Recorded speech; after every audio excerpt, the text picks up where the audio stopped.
Hello mga boss, nandito tayo ngayon sa Mitsubishi Alabang dahil kukuhanin natin yung aking pangarap na sasakyan. So, hindi ko na papatagalin yung intro, samahan nyo ko sa loob. Tara, let's go. So, ito yung pinaka-lobby nila, information. Ayan, ang dami ng mga agent.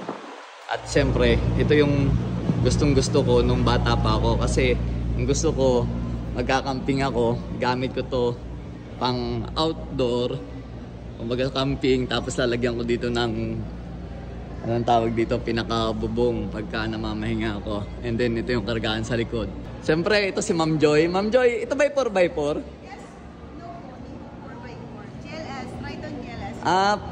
Pero may available kayo na 4x4. Ayun. Patingin naman ako ng loob. Kasi ito yung pangarap ko na Car.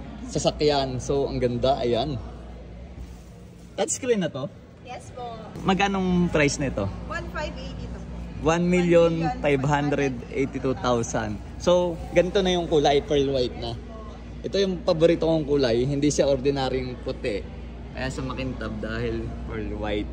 Ang option ay kulay black, mas mahirap siyang linisin para sa akin. Kaya ito yung pipili natin. So, may available na. Yes po. Ma'am Joy, ito na ang napili ko and then paki-prepare na.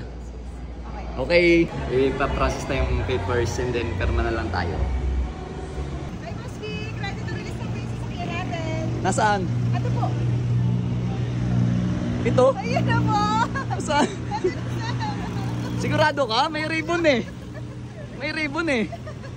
Ayun na. Pag tinanggal mo yan, sa akin talaga yan. Sa'yo na yan, sir. Bakit maganda doon sa ano? Triton pag nasa loob eh. Tapos ang i-release mo sa akin ito. Bakit? Ayun yun, sir. Ayun na yung sasakyan po.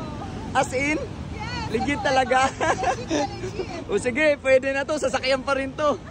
Alright, sige, tanggalin na natin. Congratulations. Thank you, thank you. Congratulations sa new car. Thank you! So ayan mga boss, ito talaga yung ating kinuha. Ito ay L300, abangan yung mga susunod kong vlog dahil gagamitin natin to pang negosyo. Tara!